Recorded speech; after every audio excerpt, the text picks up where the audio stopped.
Bonjour à tous. Aujourd'hui, nous allons vous présenter la composition d'un processeur. Définition. Un processeur, c'est un circuit intégré à une puce qui dispose des fonctions d'un processeur complet. On peut les classer en familles. Chaque famille représente une architecture. Leurs caractéristiques sont nombreuses, mais la principale est la puissance de calcul.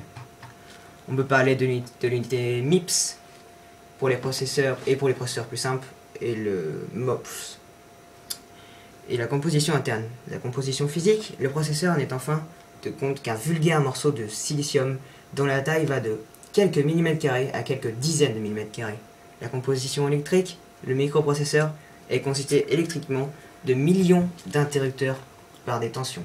Ces interrupteurs sont appelés des transistors, et leurs agencements forment un assemblement de fonctions élémentaires, telles que OU, ET, AD, SUB, etc.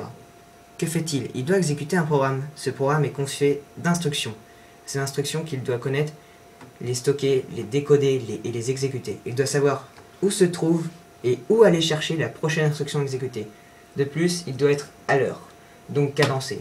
Toutes ces obligations conduisent à la conclusion suivante.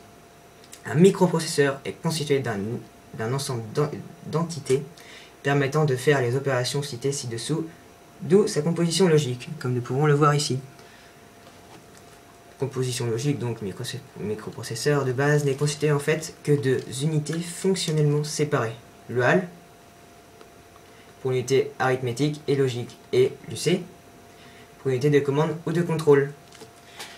Donc, comme nous pouvons le voir ici, on peut voir la composition du processeur, ainsi que la chaleur et tout ça. Et ici, on peut voir un peu comment c'est composé. Du polycide, du polyguette et du cosilicide. Donc cette image nous montre bien comment celui-ci fonctionne. Par contre, pensez toujours à mettre un petit peu de pâte thermique sur le processeur, sinon vous risquez de le brûler, entre bien sûr le processeur et le ventilateur. A bientôt pour une prochaine vidéo. Au revoir.